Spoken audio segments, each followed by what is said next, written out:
Buenas tardes, vamos a empezar la tercera y última de las charlas del seminario dedicado al Padre Páez, descubridor de las fuentes del Nilo Azul, insigne jesuita, hombre que tuvo la valía de ayudar a transformar, no inmediatamente, pero sí con todo un proceso histórico hasta hoy, Etiopía, que ayudó a 2 emperadores a convertirse a la fe católica.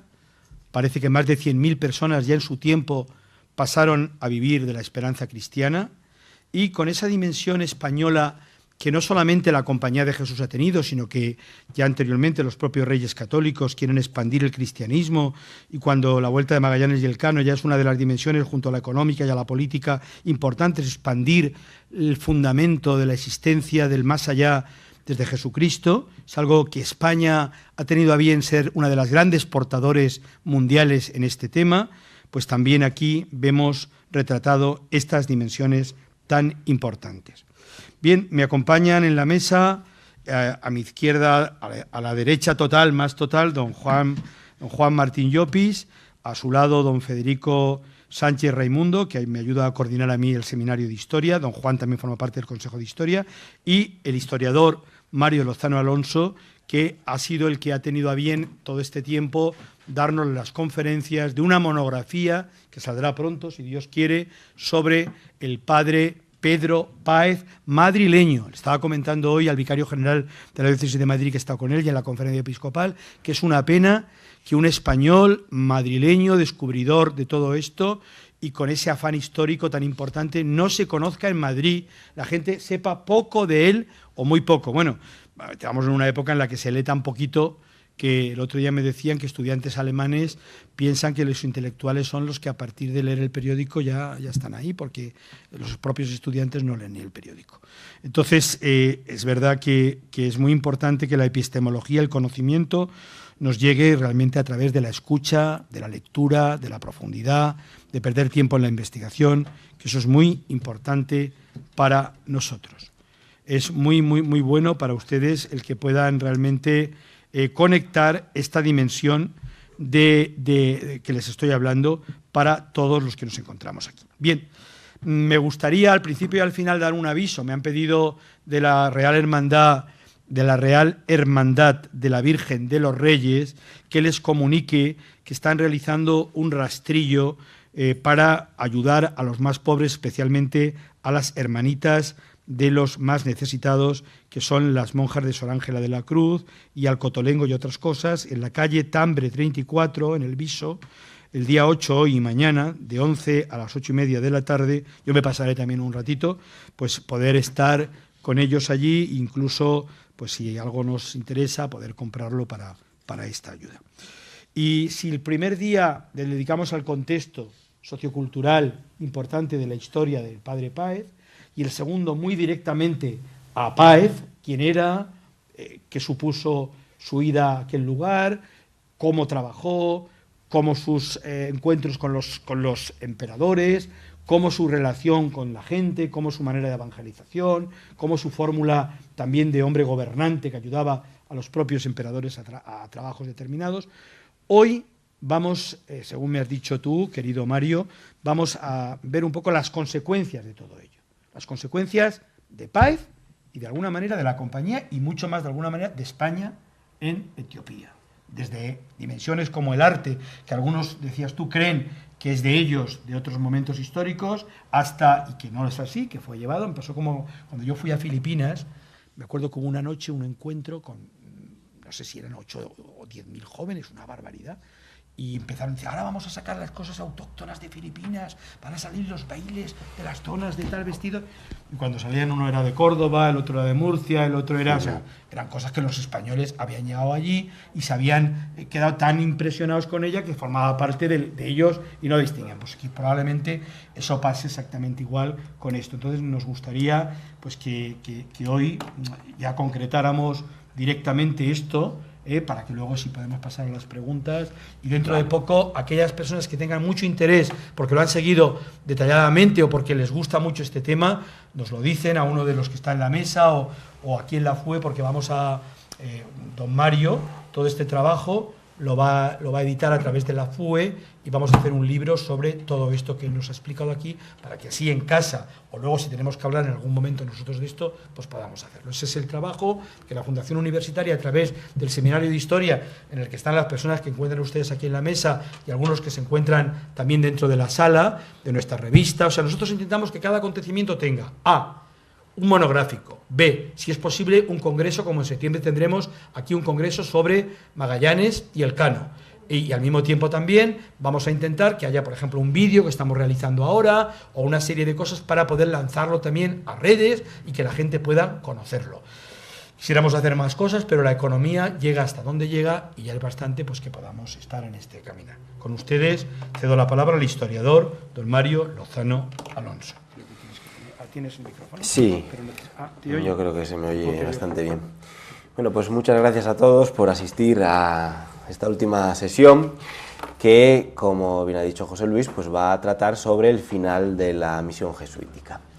Es un proceso histórico muy interesante que en esta charla, bueno, pues lo podría enfocar desde... ¿Nos bajamos todos para que vean mejor el Sí, si queréis, si os va a molestar.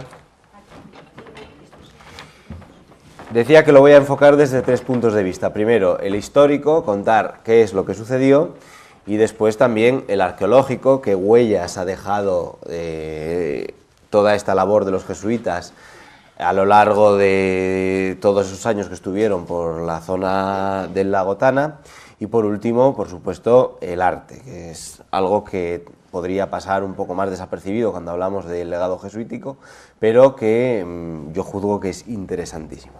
Vamos a empezar primero recordando un poco el contexto histórico en el que nos hemos movido durante estos días.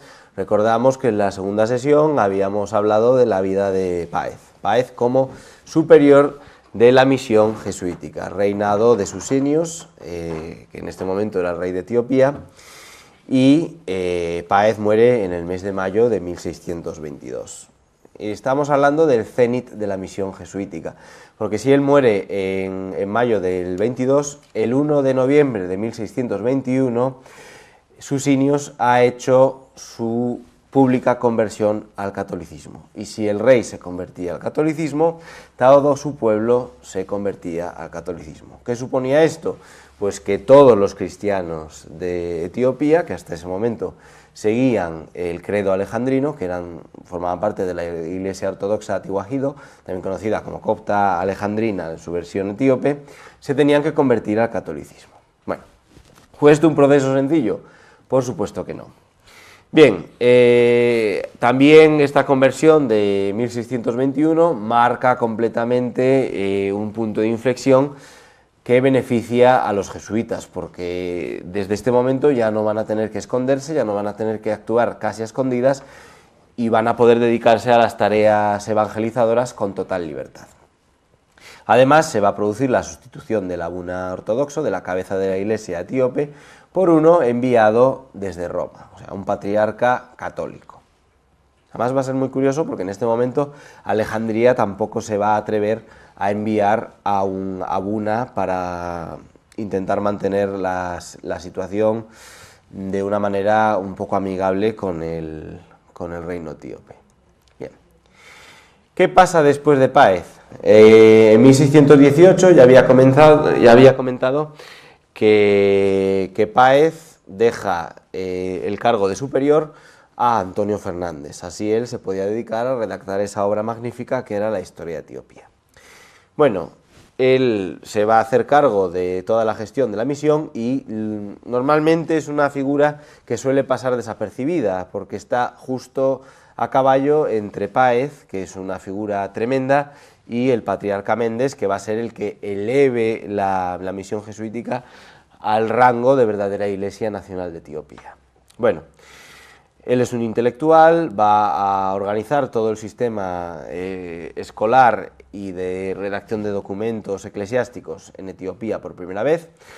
En 1621 le encontramos enfrascado redactando este libro, el Meksefte Hasatat, que refuta precisamente a otra obra de la Iglesia alejandrina. El propio título del libro que redacta Fernández es el látigo, el flagelo de las mentiras, ¿no? Y viene a contrarrestar las ideas que ellos consideraban heréticas de los seguidores de las tesis alejandrinas. Bueno, va a escribir más libros, también en la misma temática, la mayor parte de ellos se van a publicar posteriormente en Goa, y cuyo objetivo era después imprimirlos para llevarlos a Etiopía y difundirlos entre todos los nuevos conversos etíopes. En 1625 se va a producir la llegada de Afonso Mendes, que es un portugués de la zona de Santo Aleixo, y que va a ser nombrado por Roma como patriarca. El proceso del nombramiento del patriarca se va a llevar con muchísima cautela por parte del papado. De hecho, aquí va a haber mucha presión por parte de la monarquía española para que finalmente desde Roma se decidan a enviar un patriarca por fin al país.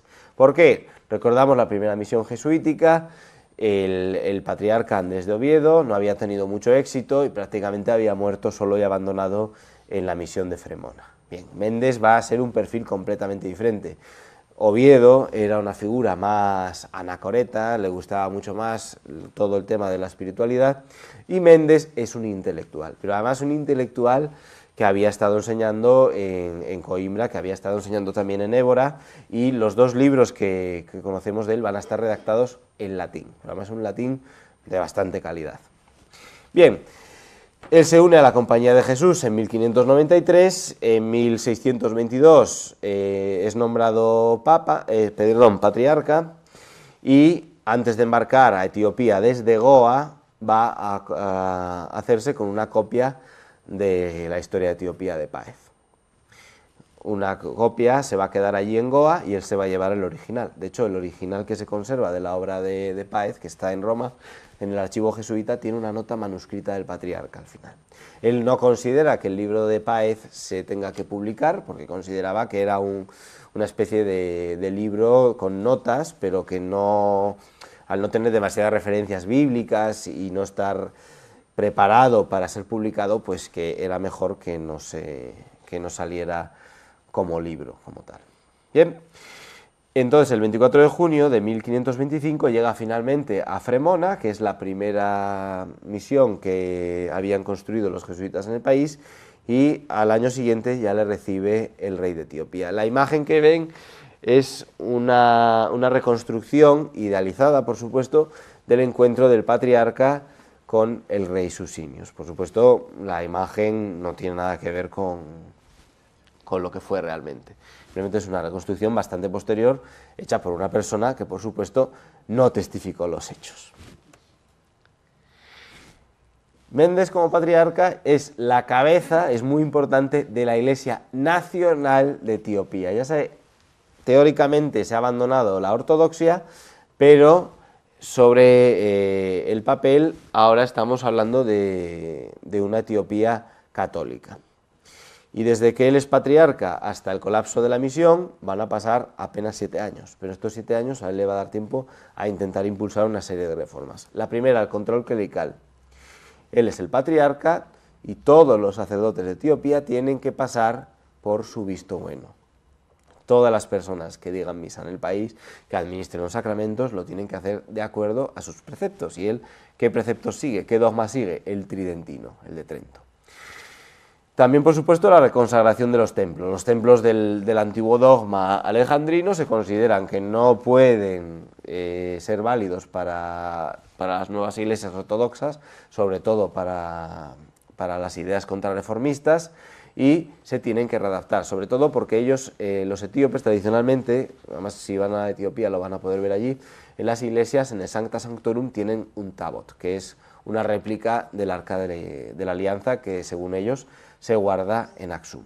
Bueno, ¿cómo se reconsagraban las iglesias etíopes? Como, por supuesto, inicialmente la misión no tenía fondos para destruir todas las iglesias, que menos mal que no lo hicieron, y reconstruirlas al estilo católico, lo que hacían era muy sencillo: cogían el tabot y encima le ponían una piedra de altar, y de esta manera ya la iglesia quedaba reconsagrada y apta para el culto católico.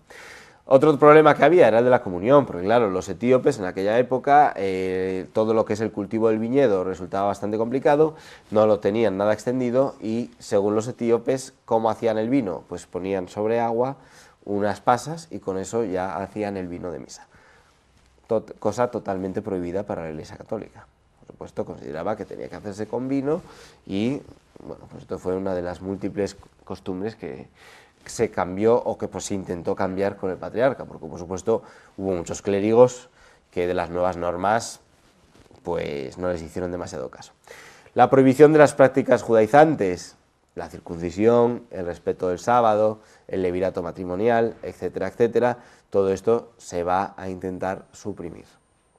Mayor o menor éxito, dependiendo de la zona, pero bueno, en teoría va a quedar suspendido. La liturgia reformada, la imposición del calendario litúrgico conforme a lo que se había acordado en Trento. Esto es muy importante porque el calendario eclesiástico etíope es completamente diferente al nuestro. De hecho, todavía el país se rige por un calendario propio con 13 meses y una de las características que tiene es que, por ejemplo, el Día de San Miguel se celebra absolutamente todos los meses. Se repite, completamente diferente al calendario eclesiástico de Roma. Entonces, claro, Méndez llega con su mente pues adaptada a lo que tiene que ser el dogma católico, se encuentra esta situación y dice, no, esto hay que reformarlo, ¿no? Ya en la etapa de Páez se había observado las costumbres de los cristianos etíopes y en la etapa de Méndez ya directamente se va a deconstruir esta cristiandad etíope y se va a construir un nuevo edificio católico. La repetición del bautismo, se consideraba que el bautismo ortodoxo no era válido y todos los que acepten en su corazón la nueva fe tienen que aceptar el bautismo católico. Y el control matrimonial, muy importante, que va a conllevar la oposición de las mujeres. Y hablo de las mujeres porque hasta ese momento el matrimonio en Etiopía era una cosa completamente civil. El divorcio estaba a la orden del día. Una mujer descubría a su marido con otra y se podía divorciar. O sea, se tardaba nada en conseguir el divorcio. ¿Qué pasa cuando llega Méndez? Méndez, una de las primeras medidas que va a impulsar es, no, esto se tiene que acabar. El matrimonio tiene que pasar de los tribunales civiles a los tribunales eclesiásticos. Ya sabemos cómo es la posición de la Iglesia Católica hacia el divorcio. No está permitido. Con lo cual, si tú te casas con una persona... Bueno, hablamos del dogma católico. Desde el punto de vista católico, sí, no está permitido, punto. ¿Qué pasaba? Bueno, pues que había muchas mujeres de la corte que estaban divorciadas e incluso vueltas a casar 2, 3, 4 veces. Y estas mujeres de la corte, algunas de ellas, sobre todo el caso de Wengelit, se van a oponer directamente a una medida que ellas consideraban que coartaba su libertad. También va a haber un grupo de monjas, luego voy a hablar de ellas cuando hablemos de la oposición, que van a atacar directamente el dogma católico, etcétera, etcétera. Y por supuesto, también se va a centrar mucho en la evangelización de los Ageu, que era un pueblo de habla cusítica que acababa de ser dominado por susinios, todavía muy apegado a su religión tradicional y que, como no había sido evangelizado anteriormente por la Iglesia alejandrina o de una manera muy superficial, Méndez los consideraba tabula rasa con la que se podía trabajar desde el principio y se podía lograr un catolicismo genuino. Bueno, sobre todo en la política del control clerical, Méndez va a ser muy exitoso y gracias a los jesuitas van a establecer un sistema de formación eclesiástico que va a ser muy efectivo, porque lógicamente los 41 jesuitas que trabajaron a lo largo de toda la misión en el país no van a ser suficientes para lograr la conversión de, ojo, según el registro jesuítico, de 356.000 personas. ¿Hasta qué grado estas 356.000 personas fueron conversiones completamente sinceras? Pues es difícil calcular, pero aún así, si hubo 150.000 conversiones sinceras al catolicismo, es una cantidad nada desdeñable. Bueno, los nuevos jesuitas que van a llegar, lógicamente, van a tener una formación muy sólida, proceden de colegios de Europa y han complementado su formación ya en las instituciones que tenían los jesuitas en la India, en Diu, en Goa, que ya eran colegios que estaban en pleno rendimiento y que ofrecían unos estándares de calidad de aprendizaje similares, si no iguales o superiores, a los que los jesuitas tenían en los colegios de Europa. En Etiopía estos colegios todavía estaban prácticamente en pañales y van a empezar a formarse en esta época. Muchos de ellos proceden de estos colegios, por ejemplo el de Sao Paulo de Goa. Estos son los restos de los que se conserva de este centro de estudios, y por origen van a ser sobre todo portugueses, luego italianos y luego españoles. ¿Por qué los españoles son los terceros en la lista? Bueno, pues porque los portugueses siempre van a considerar a los españoles como advenedizos y van a temer que al final nuestros compatriotas vayan a apoderarse de la misión, con lo cual desde Goa se va a intentar evitar que lleguen demasiados misioneros españoles a Etiopía. Siempre se va a primar al italiano antes que al español. Además por cuestiones meramente nacionalistas, no tiene ningún otro sentido. Estamos en el contexto de la Unión Ibérica, recordamos, 1580, Felipe II se convierte en Felipe I de Portugal y hasta 1640 España y Portugal van a estar unidos, lo cual, pero esta unión no quiere decir que no vaya a haber piques y problemas, como ya había comentado la otra vez.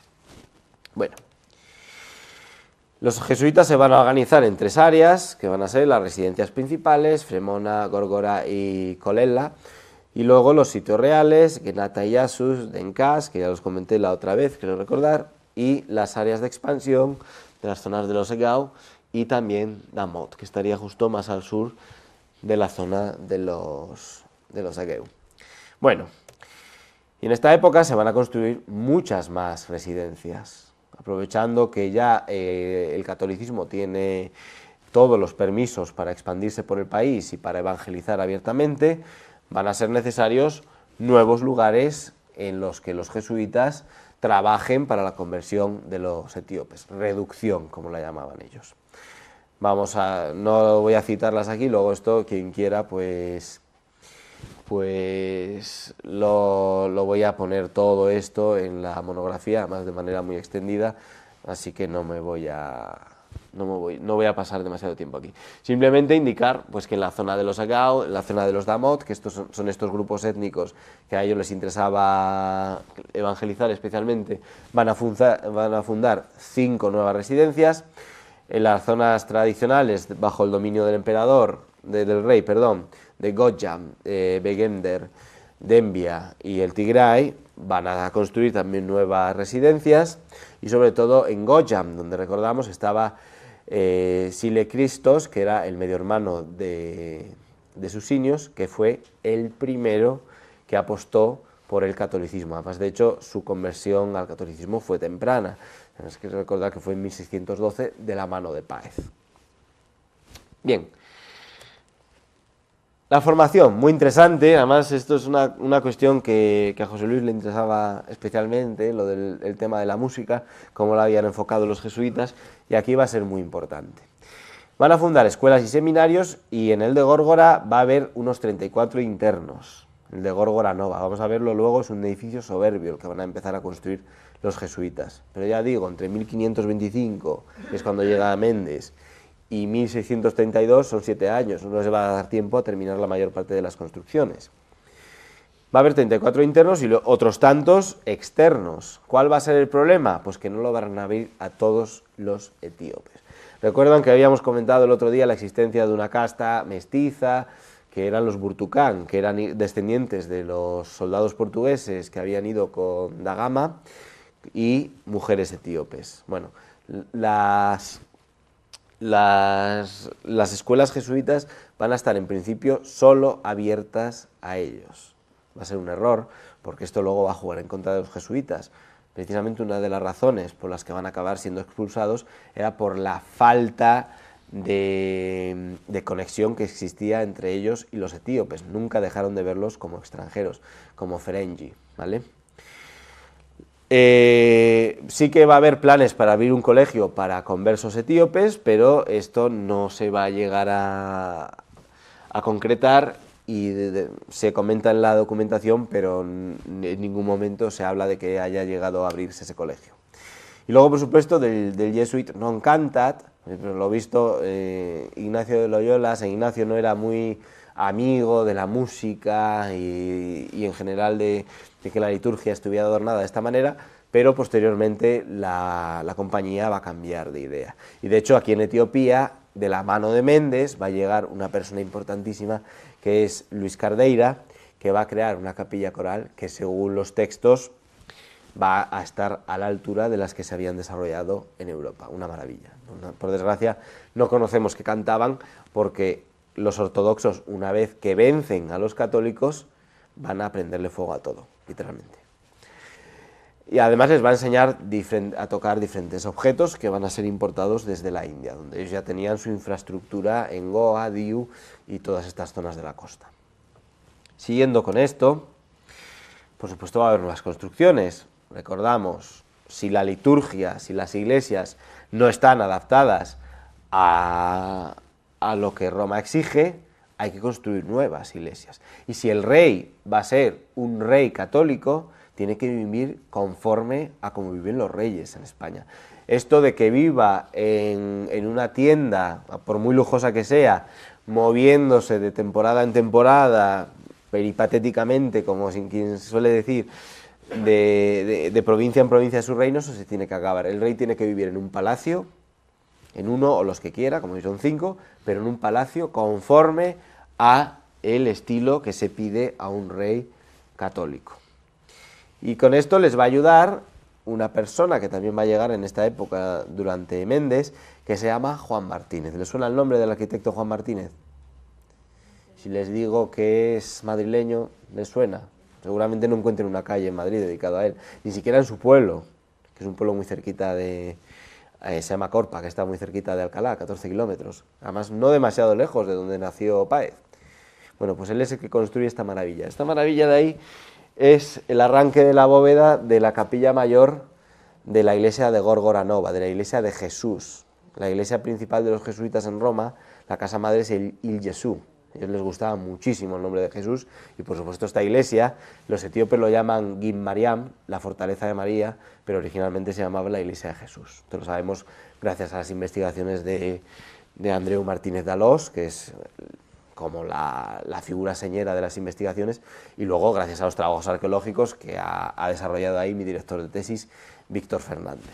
Bueno, estos disfrútenlo porque no sabemos ahora mismo si esto se ha derrumbado. Ahora voy a enseñar más fotos. Y es muy importante la introducción del Shunambo del mortero en 1624. ¿Por qué es tan importante lo del mortero? Porque Páez, cuando él empieza a construir sus iglesias, uno de los problemas que él veía es que no podía unir las piedras con mortero. De hecho, la primera iglesia que va a construir, entre 1618 y 1621, se le va a caer muy pronto, en una fecha muy temprana después de su consagración, porque precisamente los etíopes construían con piedra unida con un tipo de arcilla que te podía aguantar unos años, pero lógicamente los envites del paso del tiempo no los aguantaba bien. Entonces eso al final se derrumbaba. De hecho, también le va a construir una casa a Susinios, justo donde está esta iglesia, justo en ese mismo solar, va a construirle un palacio de 2 pisos que a los etíopes les va a fascinar, lo llamaban la casa encima de la casa, porque tenía 2 pisos y además una terraza donde al emperador le gustaba ir a observar el lago y a observar en secreto a la gente cómo iba entrando en el recinto del palacio. Bueno, ¿qué va a pasar después de esto? Pues que la misión, fíjense que estamos hablando de su cenit, justo de su época más gloriosa, pero también está en un punto de no retorno, en un punto, es el ojo del huracán, está a punto de caer. ¿Y por qué va a fracasar? Pues por diferentes factores. La tradición dice que es por culpa de Méndez, que Páez había sido una persona muy carismática, que había logrado atraer a 2 emperadores y que todo este buen carácter que había imprimido al catolicismo lo destruye Méndez con ese rigor fanático que dicen los historiadores de imponer el dogma tridentino a toda costa. Esto es mentira. El rigor católico lo trae Páez. Ya, Páez convive con la ortodoxia. Páez sí es muy consciente de que la mayor parte de los etíopes son ortodoxos, pero en ningún momento Páez es demasiado ligero en sus acusaciones de herejía hacia los etíopes. No, en todo momento les está criticando el sábat, critica las tradiciones matrimoniales, le horrorizan un montón de tradiciones que él considera que son judaizantes. ¿Y qué va a pasar con Mendes? Bueno, pues que Mendes va a tener campo libre, total libertad de maniobra para imponer el dogma tridentino. Entonces, esto es lo que va a hacer como que uno parezca muy liberal y el otro más estricto, pero en realidad los dos tenían las mismas ideas. Simplemente Mendes, repito, tiene todo el apoyo para implantar su plan de conversión del catolicismo. Bueno, primer problema, catolicismo es percibido como algo completamente extranjero, ¿no? Además ellos dicen, esto es de estas personas que viene del mar, que lo han importado los portugueses, que vienen de esa zona llamada Europa, que es muy lejana, nosotros lo vemos como algo completamente extranjero. Además, el hecho de no abrir las escuelas a todos los etíopes va a ser un problema, porque van a verlo como, además, solo abren sus colegios, a estos niños, estos estudiantes que proceden de estas familias portuguesas, ¿no? De estos burtucán. Después, el exceso de celo en el cambio de costumbres quizá demasiado arraigadas, por ejemplo, lo de la circuncisión, el respeto del sábat y muchas otras más cosas, el ayuno de los miércoles, el ayuno de los sábados, etcétera, etcétera, que son tradicionales en la Iglesia ortodoxa y que a lo mejor se podían haber ido transformando poco a poco, no de una manera tan radical con una prohibición tan estricta. Por supuesto, la oposición de la propia Iglesia ortodoxa, que todavía seguía siendo muy fuerte, hubo un montón de conversiones que eran falsas, simplemente porque el rey era católico y ellos se tenían que convertir al catolicismo. De hecho, hay una escena muy famosa de cuando Susinios acepta el catolicismo, lo anuncia en su palacio de Denkash, y acto seguido, nada más que ha hecho el pregón, hay un estallido de alegría en el patio del palacio, y la gente rompe los rosarios y tira las cuentas por el patio del palacio. Además, la oposición de las mujeres, sobre todo Hueleta Petros, que es esta mujer que ven aquí, que fue una monja, había perdido a sus 3 hijos cuando estaba casada, y como se quería meter a monja, ¿qué hizo? Pues se divorció del marido. Se fue, se metió en un convento, y estuvo predicando por diferentes monasterios que lleva fundando contra el catolicismo. Les decía además a los etíopes, no aceptéis la comunión era el principal signo de que ya se habían convertido, de parte de los padres católicos.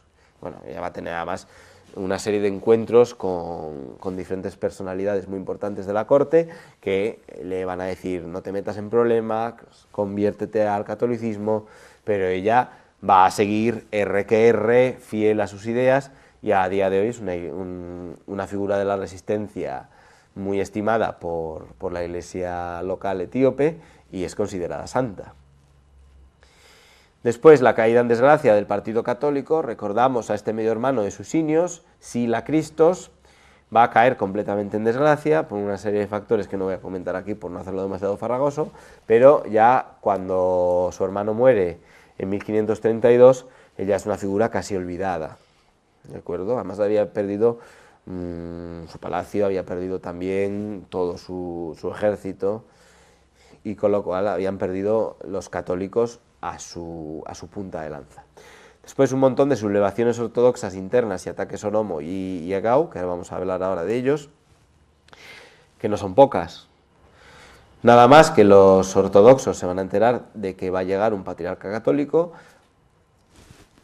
van a florecer toda una serie de revueltas que van a volver el país completamente ingobernable, pero completamente ingobernable.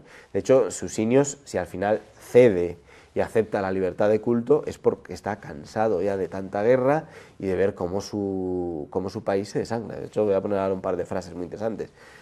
La de Welde Kibriel, la de los Felasha de las montañas Simien, Joao el egipcio, Arau, Hueleta Petros, no es una sublevación militar como tal, pero sí que es un movimiento ortodoxo muy fuerte en contra, otra rebelión en 1628 en Tigray, la Camariam en Amara y otra en Tigray en 1629, y además pueblos que viven en la frontera del Estado cristiano, como los Oromo y los Egao, que se van a sublevar y que van a atacar el reino cristiano. Bueno, en este contexto de guerra constante, que el rey tiene que estar constantemente en guerra, es de entender que se canse. Y de hecho, los propios cortesanos son muy cínicos, y en 1632, antes de que se produzca el final de la misión, lo dicen: para el alma la fe de Roma era mejor, pero para el bien del reino era buena la de Alejandría. Esto es pragmatismo y cinismo político puro y duro. Sí, lo que dice el Papa de Roma es lo correcto, pero si aquí intentamos implantar lo que dice el catolicismo, la guerra va a ser constante. Después, cuando el patriarca Méndez le afea a Susinios que vaya a aceptar la libertad de culto y que cada cual pueda seguir la fe de Alejandría o la de Roma, Susinios le hace este texto, que es muy interesante.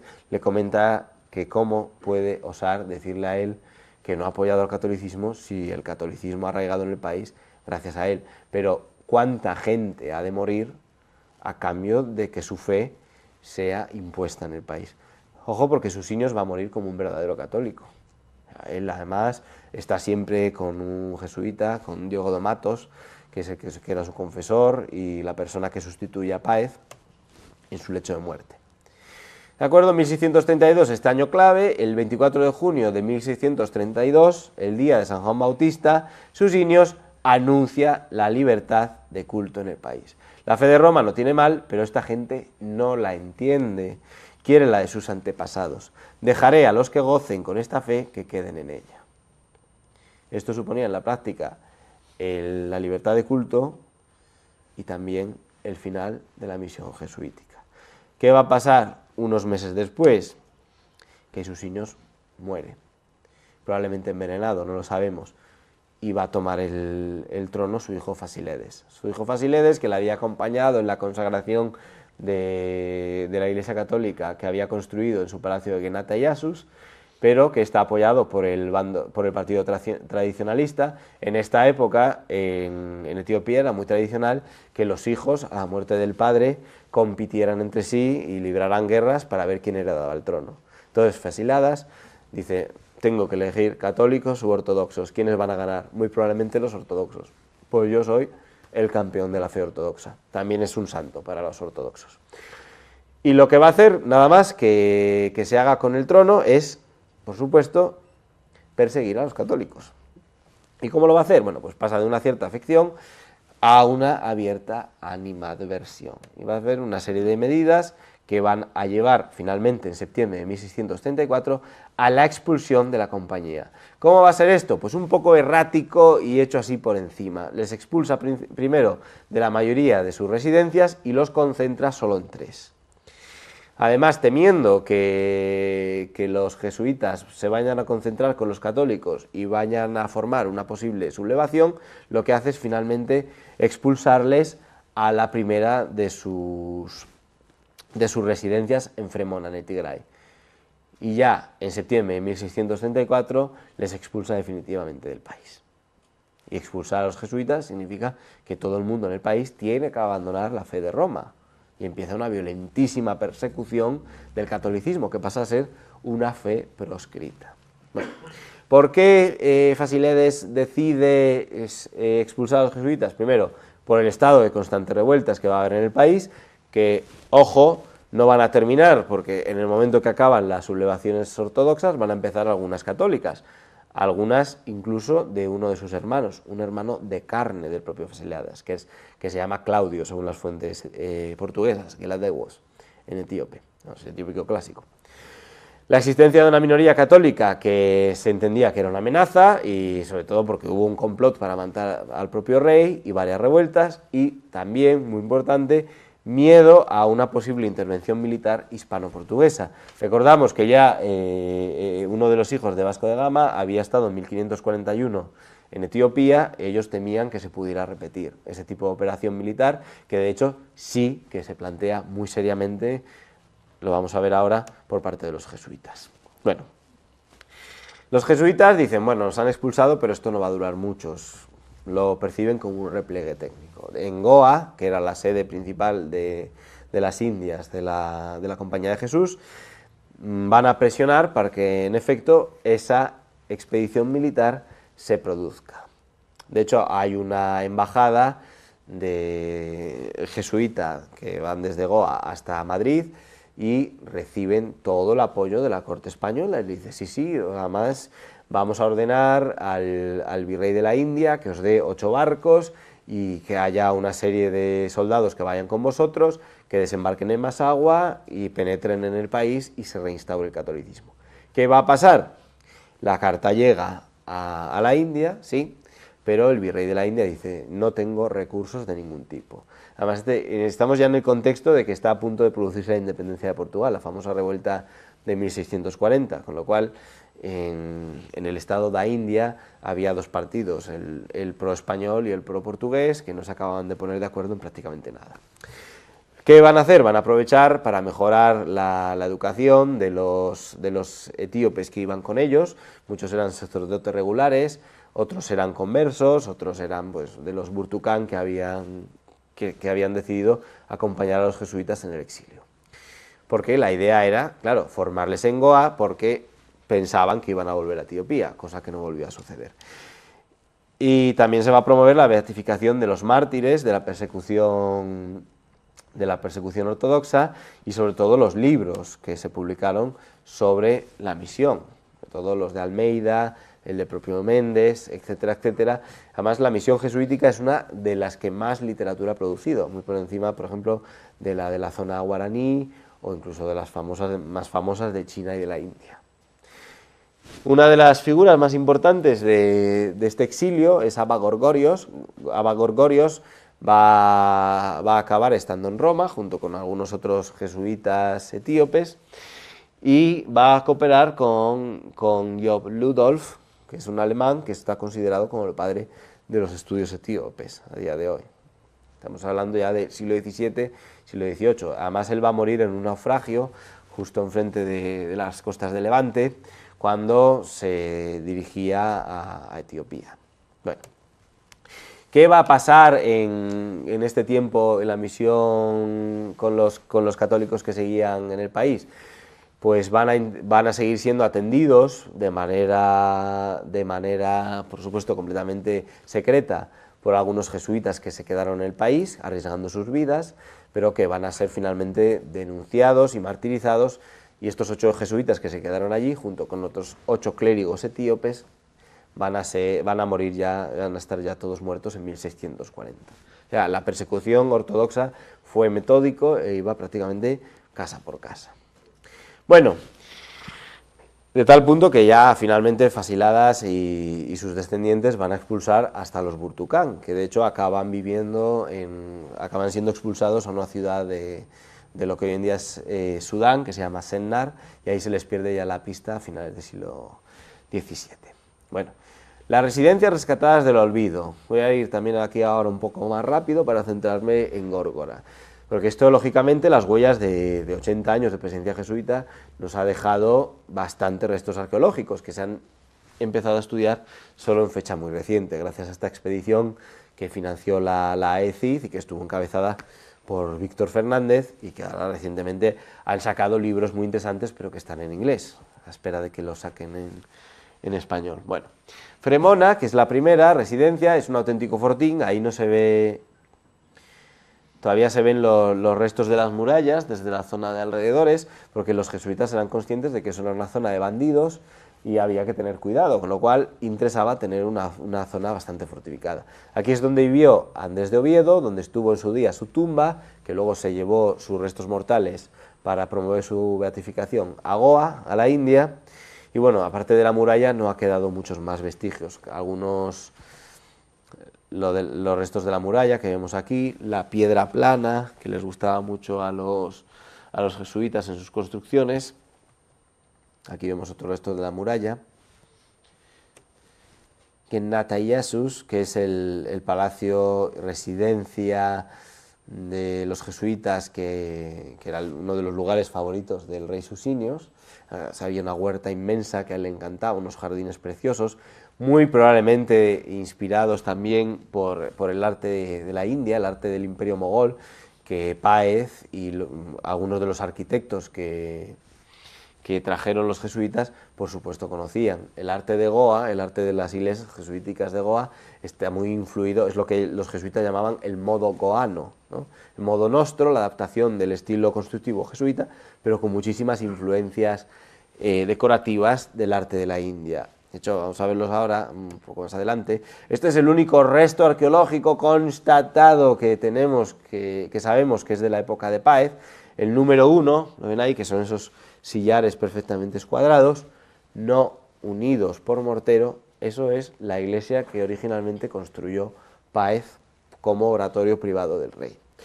En los números 2 y 3, el 2 ya se usaba mortero, ya es una iglesia posterior, de 1624-1627, que se reformó, y ya es de la época de la misión del patriarca Méndez, cuando la iglesia se derribó y se reconstruyó en mortero, para que hubiera una cierta durabilidad. Esta es la iglesia que se construye en esta época, una iglesia misional muy típica, muy sencillita, para que el rey lo pudiera utilizar. Fíjense en las almenas, importante, uno de los rasgos más distintivos del arte gondarino. Y esta es la reconstrucción que ha hecho el equipo de arqueólogos de la Complutense.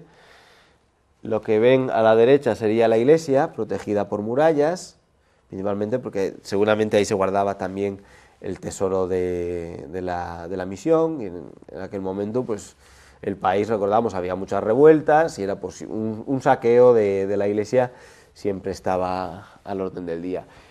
Y a la izquierda estaba el edificio de la residencia de los jesuitas, donde residían los jesuitas permanentemente. Es una estructura muy interesante, las torres semicirculares cubiertas por esa cúpula parece ser que son de inspiración del arte mogol de la India, son muy típicas esas torretas del arte mogol de la época, del siglo XVII.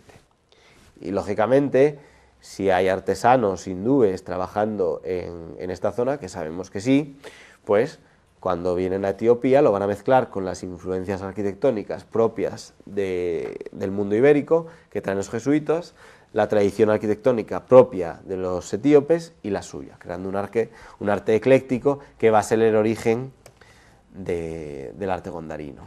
Bueno, este es el pabellón de Fasiledes, que es una copia del que había en esta residencia jesuítica que les he comentado.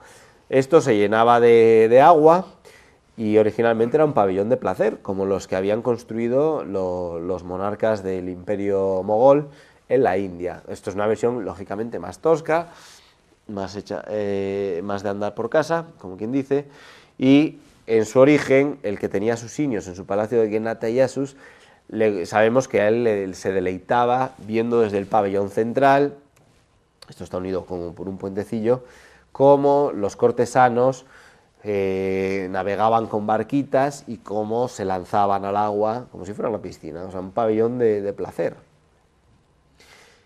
Y por supuesto Gorgora Nova. Gorgora Nova es una iglesia y un complejo de residencia jesuita que lo llaman el Fénix de Etiopía, la Roma etíope.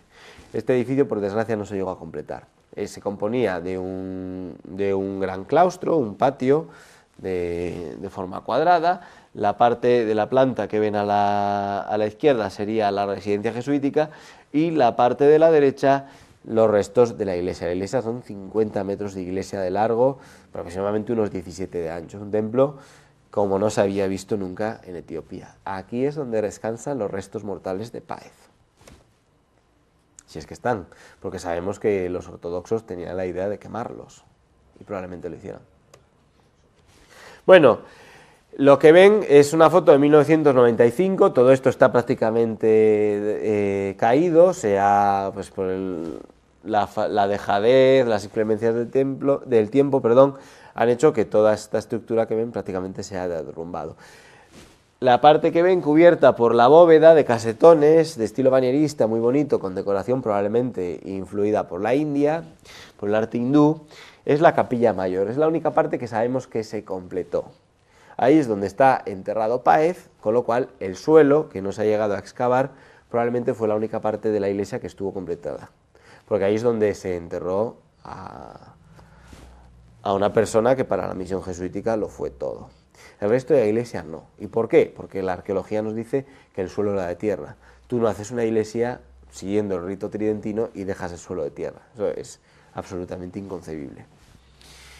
Vemos aquí algunos de los grandes óculos ciegos que jalonaban uno de los muros. Sabemos que solo se terminó este lado, el otro probablemente nunca se llegó a comenzar, y esto es obra de un jesuita, bueno, un laico jesuita que acompañaba la misión, madrileño, Juan Martínez, llamado por los portugueses que escribieron luego las crónicas jesuíticas, João Martins. Esto es de un madrileño, ya les digo, completamente desconocido. Estuvo trabajando por allí, había además dos castellanos trabajando en la zona de Goa. Él trabajó en la iglesia que sirvió de inspiración a esta, que está en Diu, que es la iglesia de San Pablo, un santo muy importante para la misión jesuítica. Y esta iglesia en la portada tenía maravillas como esta. Esto es un relieve de Judith, ¿no? Judith aplastando al dragón y en una de sus manos sosteniendo la cabellera del famoso Holofernes. Bueno, esto es uno de los ejemplos decorativos de la iglesia. Por desgracia, pues están perdidos. Esto es la bóveda de la capilla mayor, ya lo poco que queda. El muro que vieron antes de los óculos prácticamente se ha colapsado y esto está en riesgo de ruina inminente. Ya les comento que Víctor, el que ha estado dirigiendo las excavaciones allí, me comentaba hace poco que temen que se haya caído también esto que ven aquí.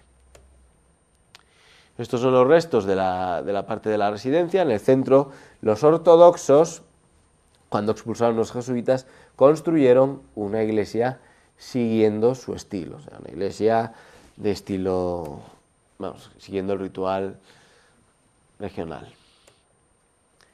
Esta es Mertula Mariam, aquí va a cooperar también Juan Martínez, arquitecto. Esto es una maravilla del arte católico en el país. Es una joya. Aquí esto es un horror vacui, está decorado prácticamente hasta el último centímetro, también muy probablemente esté sin terminar.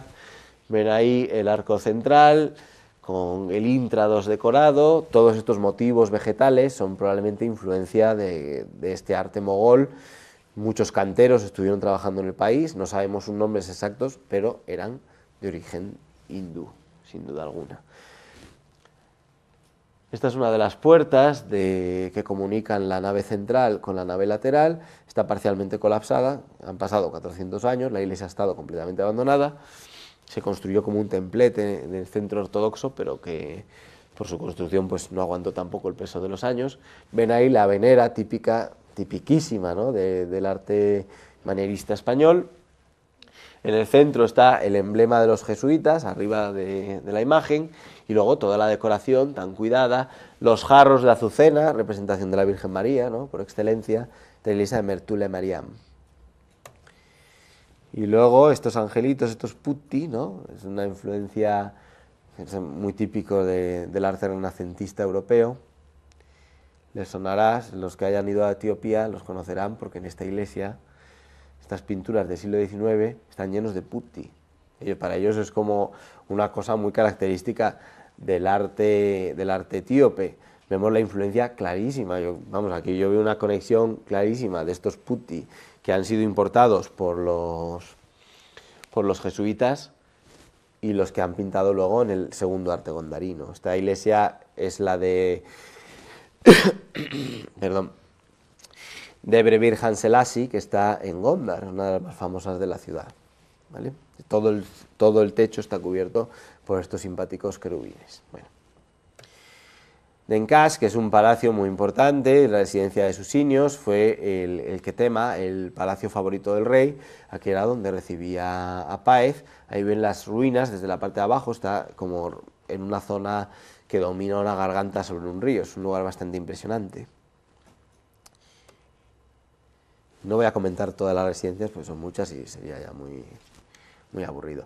Las huellas de la misión en el arte gondarino. Claro, ellos, los etíopes, consideran el arte gondarino como algo que es una mezcla de una influencia exterior, o sea, no es un arte local, sino que se ha desarrollado a partir de diferentes influencias de otros países. Bueno, la duda es, ¿qué países son los que han influido? ¿Qué tradiciones arquitectónicas son las que han influido? ¿Y cuándo y cómo? Claro, sabemos que han llegado los jesuitas y en 1636 se funda la nueva capital. Recordamos, 1634 se les expulsa, en 1636 se funda Gondar, que es la nueva capital, que es cuando un poco la fecha que marcaría el nacimiento de este arte gondarino. ¿Qué papel tuvieron realmente los jesuitas? Y claro, aquí tenemos que hablar del castillo de Guzara. Guzara, según las crónicas, que no estaban muy bien analizadas hasta hace época relativamente reciente, fue construido por el rey Selsa Dingel, a finales del siglo XVI. Claro, este castillo es muy similar, es una versión más tosca del que construyó Fasíladas durante su reinado. Entonces, claro, lo lógico es decir, pues sí, el castillo que hizo el rey Fasíladas es una copia de este del siglo XVI, con lo cual hay una linealidad, ¿no? Pero esto también es un estilo muy similar al que habían construido los jesuitas, ¿no? También muros muy anchos, ese estilo de fortaleza que recordamos que les enseñé antes en Genate Jesus. Entonces, lógicamente, lo que habían hecho los jesuitas era copiar el estilo que ya existía en el país, ¿no?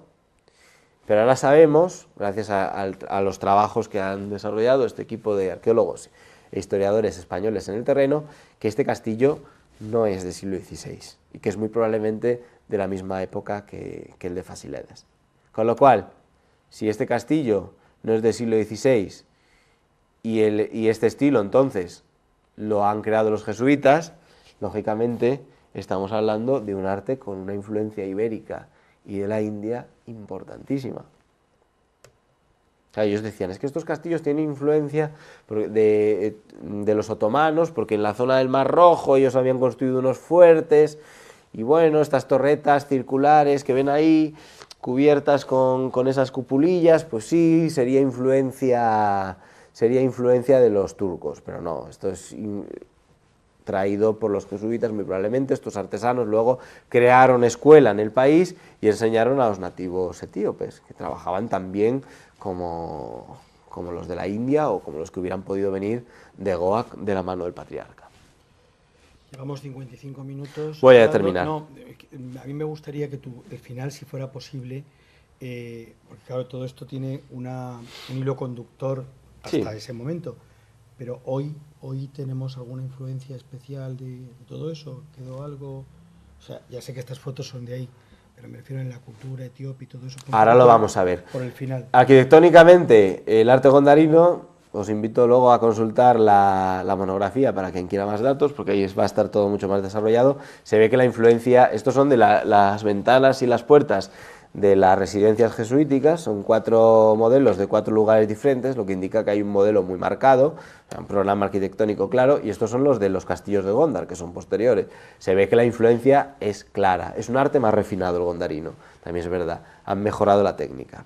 Esto es otro de los palacios que hay ahí, ese estilo de fortaleza, esos muros, ese uso del mortero, la disposición de las piedras es diferente, es más irregular en el caso gondarino, pero ahí está.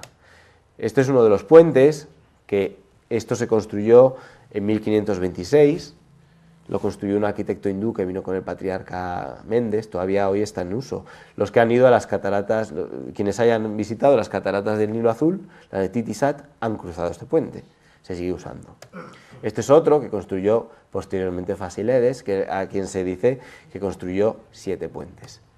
La iglesia más sagrada de Etiopía, que es Santa María de Aksum, donde ellos hasta hace relativamente poco tenían guardada el Arca de la Alianza, ahora lo tienen en una capilla, ese estilo clarísimamente inspirado en la misión de Genata Jesus, hasta la planta que se ve ahí, la de arriba sería la de Genata Jesus y la de abajo la de Santa María de Aksum. es un calco, porque Fasíladas expulsa a los jesuitas, pero no expulsa a todos de ellos. Lo que son las influencias artísticas no las vas a echar. Bueno, seguimos. Vamos a pasar ahora, estos son más fotos del interior de la iglesia, influencia jesuita. Y luego el icono, muy importante en la influencia del arte, sobre todo en el arte pictórico. Los ortodoxos, las esculturas que dejaron los jesuitas las quemaron todas, las destruyeron. Eso está considerado idolatría, fuera. Pero todos los iconos que ellos importaron les encantaron y los siguieron copiando.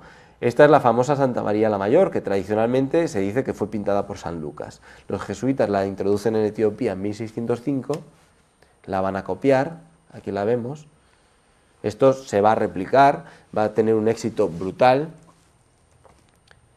se va a seguir replicando, esto ya es Gondarino, seguimos viendo las influencias, los mismos angelitos detrás, se va a cambiar el estilo, claro, se va a simplificar las líneas, dependiendo del artista va a ser mejor o peor. Pero esta Virgen, la Virgen de Santa María la Mayor, la Virgen de San Lucas, sigue estando presente en el arte etíope, como podemos ver. El Ecce Homo, esto es un cuadro de un artista flamenco que muy probablemente entre también de las manos de los jesuitas y a la realeza etíope le encanta. Y va a ser el icono precisamente que ellos van a llevar siempre consigo como emblema del rey. Va a desaparecer luego en una de las revueltas que va a haber, pero el estilo de Cristo mostrando las palmas, Cristo sufriendo, ¿no?, esa humillación extrema antes de su ajusticiamiento, va a ser algo replicadísimo en el arte gondarino posterior y en el actual. Estos son todo influencias en el arte que no se explicarían si los jesuitas no hubieran pisado nunca. Y luego la Asunción, que es una escena tipiquísima del Renacimiento ibérico y del italiano, entra de la mano de los jesuitas. Esto es un tema que no está muy estudiado, pero aquí está la pose, esa forma en la que está la Virgen María rodeada por los ángeles. Esto en Etiopía no se conoce ningún ejemplo anterior. Y aquí ya influida por el arte hindú. Tenemos que terminar. Y esto ya sería todo por hoy. Así que muchas gracias.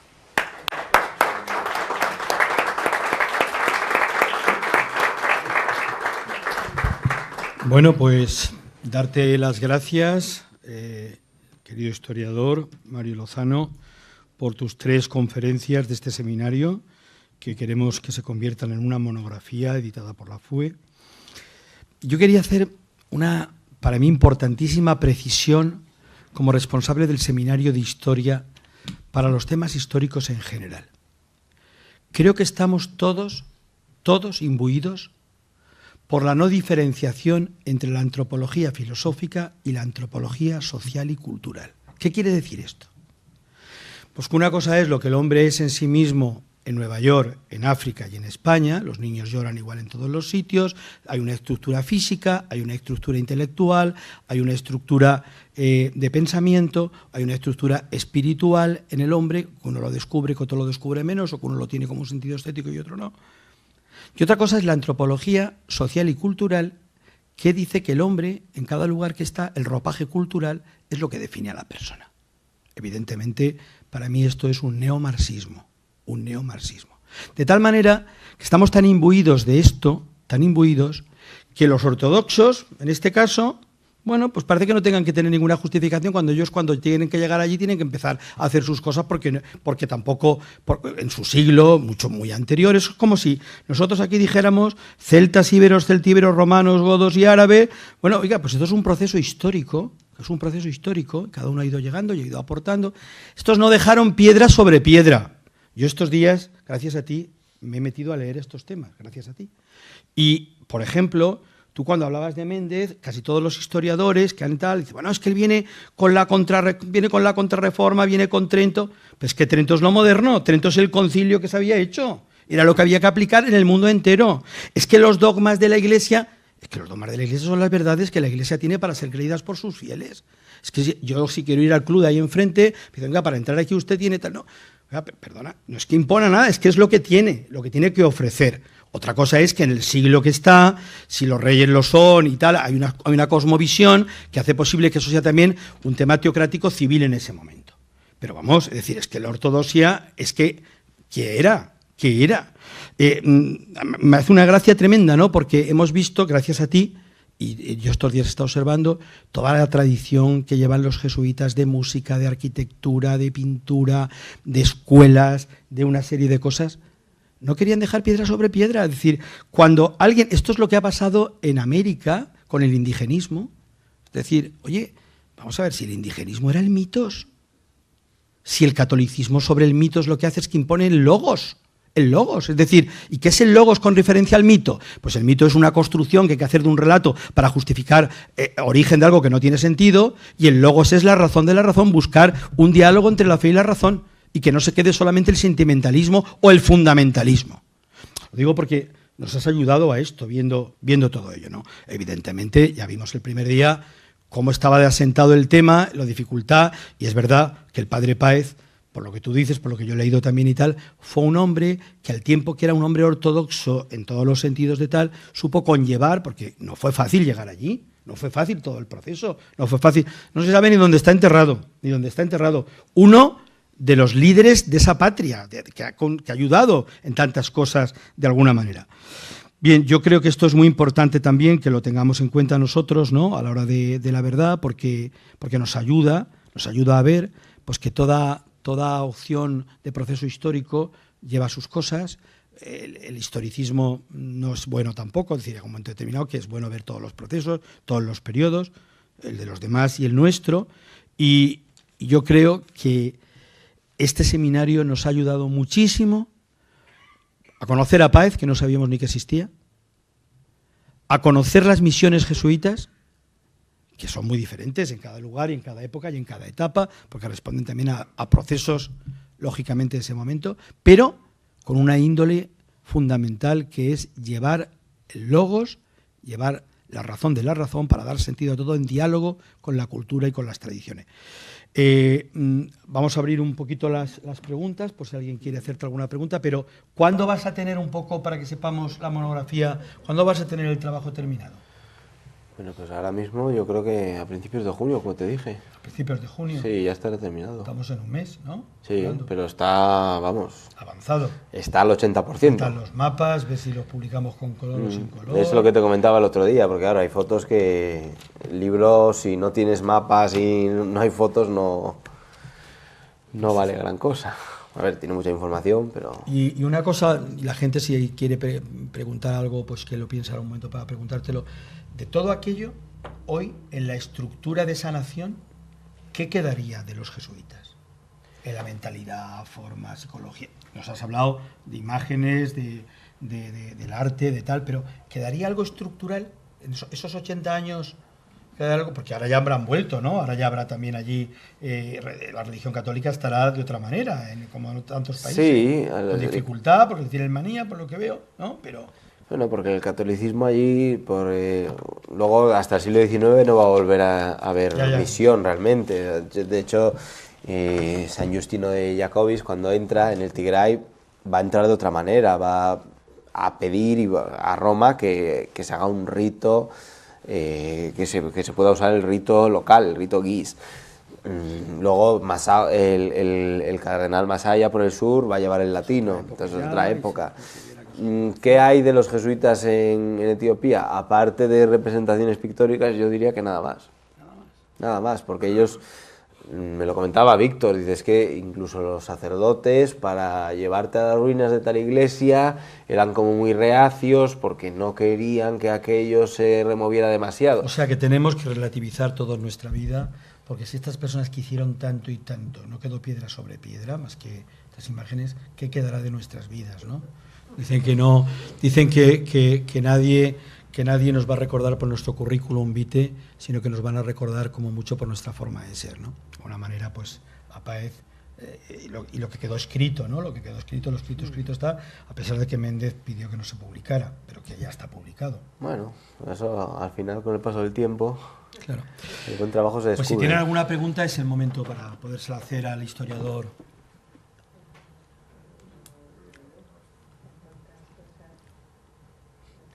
Es mucha información. Me han sido 60 minutos. Yo solamente le he dejado en esta vida a otra persona que a ti 60 minutos seguido, porque normalmente 45. Sí, pero es ser. que tienes una pedagogía muy buena, has hecho un recorrido muy bien hecho y me han apuntado por ahí, que siga, que muchas cosas que me he dejado en el tintero. Luego hay muchísimas frases que es que a mí realmente me llenan de todo lo que es la actividad de los misioneros, ¿no? Por ejemplo, el caso de Páez. Los jesuitas no se llegan a llevar el cadáver de Páez. Normalmente, por ejemplo, en el caso de Andrés de Oviedo o en el caso del hijo de Gama, se los llevan a Goa porque ellos eran conscientes de que eso eran restos sagrados que estaban en proceso de beatificación. Pero con Páez, el problema yo creo que es que no les da tiempo a sacar el cuerpo de Górgora Nova y llevárselo a Goa, porque como la expulsión fue así como muy rápida y no les dio tiempo a llevarse más que lo opuesto, pues muy probablemente los ortodoxos cuando entraron en Górgora Nova lo primero que hicieron fue abrir la tumba. No, esto no dejaron a nadie. Los católicos pues cometieron el error, que no lo es, porque nosotros no pensamos así, de dejarlos vivir, y pudieron acabar luego con ellos. Pero esto no dejaron a nadie, ni las piedras, ni nada. O sea, era pobrecito el cadáver, lo único probablemente, ¿no? Luego las comunidades que se quedaron allí, ¿no? Ese intento como de hacer una misión de guerrillas por estos 8 jesuitas que se quedaron sobre el terreno. Uno de ellos era el obispo de Nicea, que era el que estaba llamado a ser sucesor de Méndez, si le pasaba algo. Y cómo intentaron organizar las comunidades en estilo de comando: tú vas a esta región, tú te vas a buscar la protección, porque ellos seguían teniendo amigos sobre el terreno, estos Burtukán seguían siendo influyentes. Cómo intentaban dar la misa católica en secreto y el riesgo que estaban jugando, y cómo intentaban pasar desapercibidos. Claro, un jesuita blanco en Etiopía tenía que fingir muy bien cuál era su verdadera actividad. Unos decían, no, yo soy mercenario, no, yo soy pues una ayuda. Uno llegó a fingir que era el sirviente de uno de los señores para precisamente que las autoridades pasaran de largo. Y aún así, entre 1634 y 1640, a todos los martirizaron, a todos los descubrieron y a todos los mataron. Luego otras comunidades, porque claro, Méndez había consagrado bastantes sacerdotes en el país. Estas comunidades sí que, como eran de sacerdotes conversos etíopes, pudieron mantenerse con más discreción durante más tiempo, pero aún así ya en el siglo XVIII ya el catolicismo, este catolicismo proscrito se da por acabado. Muy bien, pues si no van a preguntar nada, les agradecemos muchísimo su presencia. Muchos de ustedes han estado en las 3 conferencias. Algunos de ustedes se han interesado ya directamente por cuándo estará la publicación, y otros pues probablemente puedan verla, que lo han visto también a través de ese pequeño medio streaming que tenemos aquí, que Antonio nos hace posible grabando estas conferencias, y que luego las podemos mandar a la gente que quiere que se las mandemos al WhatsApp. Pinchas al WhatsApp, la mandan y tienen ustedes el recordatorio de todo esto, y también esto es interesante para nosotros. Quiero agradecer a las personas del Seminario de Historia, muy especialmente a quien me han ayudado en esto, que es don Federico Sánchez, a convocar, a decirlo, a don Luis Valls-Taberner, que no se encuentra hoy aquí, que también las primeras jornadas nos ha ayudado mucho a poder atenderlo, y a otras personas que están ustedes aquí y que han convocado también a sus amigos y a las personas que han podido para que se pudiera realizar. Lo más importante no solo es que ahora podemos mandar las 3 conferencias ya, sino también el que dentro de poco, si Dios quiere, tendremos la monografía. Así es que le damos un fuerte aplauso de nuevo a don Mario y le agradecemos muchísimo su presencia, su trabajo y todo lo que ha hecho por nosotros. Muchas gracias, Mario. Pero yo también quiero agradecerte a ti, agradecer a Federico, agradecer a la Fundación y al público asistente por la participación, por haber enriquecido el debate y por el interés, sobre todo, porque es un país que es maravilloso. A mí, Etiopía, cuando empecé a estudiarla, me cautivó y con ella sigo y seguiré. Así que muchas gracias de corazón. Levantamos la sesión.